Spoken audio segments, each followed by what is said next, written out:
morning and thanks for being with us. I'm Heather Abraham. You know, time flies when you're having fun. You know the cliche, but our first guests this morning know it and are living it. This month marks the 30th anniversary of their first album.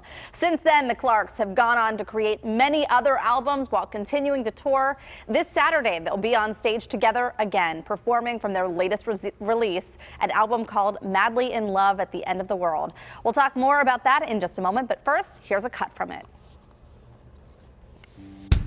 Roses never make the scars go away. Roses never make. Sorry always buys one more day. One more day. Roses never make the scars go away. Roses never make.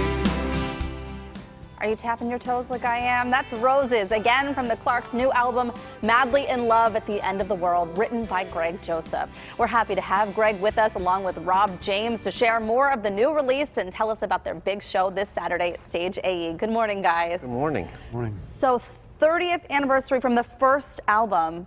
This is a big year for you guys. You've literally grown up together.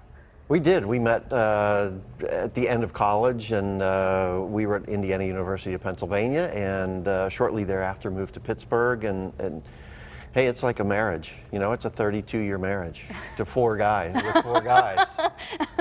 Lots of ups and downs, probably more ups than downs, I hope. Yeah, a lot more ups than downs. I think that we've always kind of had an interesting carrot dangling in front of us over the course of the years, and I've enjoyed every minute of it, really. All right, we'll talk more about, you know, the past and getting there, but let's talk about the present right now. Let's talk about your new album. Where did you guys get your inspiration for this?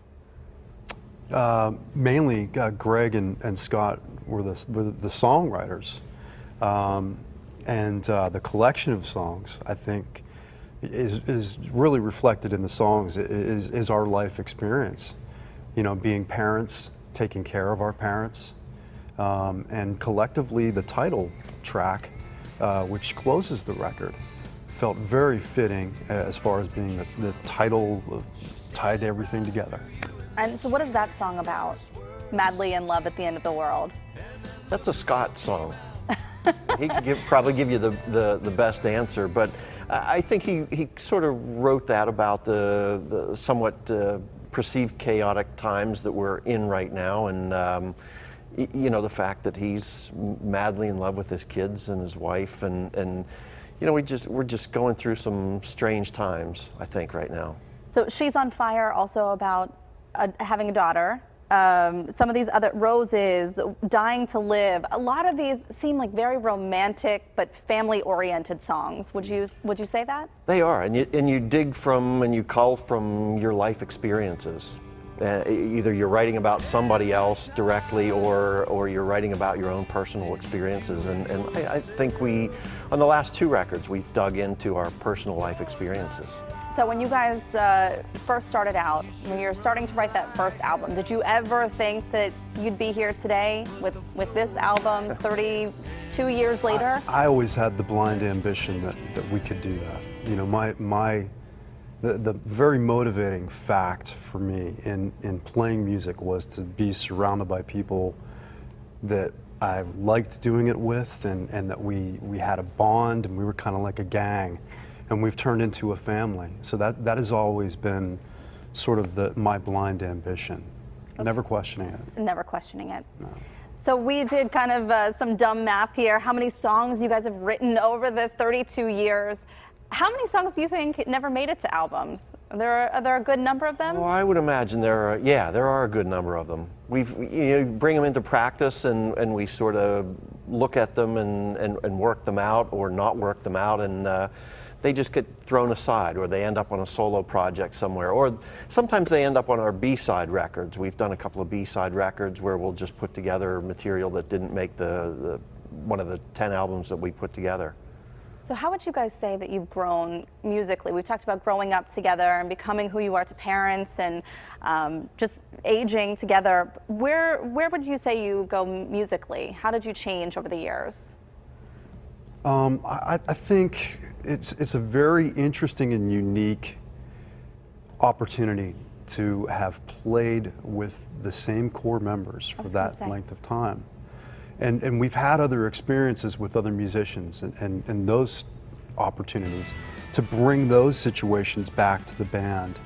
But we've added two very important elements, Skip Sanders playing keyboards and Gary Jacob playing pedal steel, who are both sort of multi-instrumentalists as well.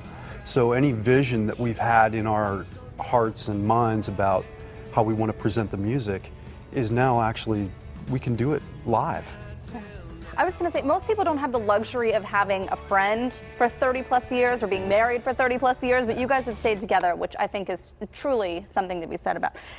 Let's talk about what happened Saturday night. I saw a female vocalist on Roses. Is she also going to be performing with you on Saturday? She will not be. We'll have a substitute for her, but yeah, we're going to try and recreate that record as best we can as how we did it in the studio. We'll also have a cello player. Another surprise, doing Madly in Love at the End of the World with Scott. Kayla Skirman is the woman who did an amazing job on Roses doing the background part. I was in the studio when she sang that, and it just brought the song to a different level.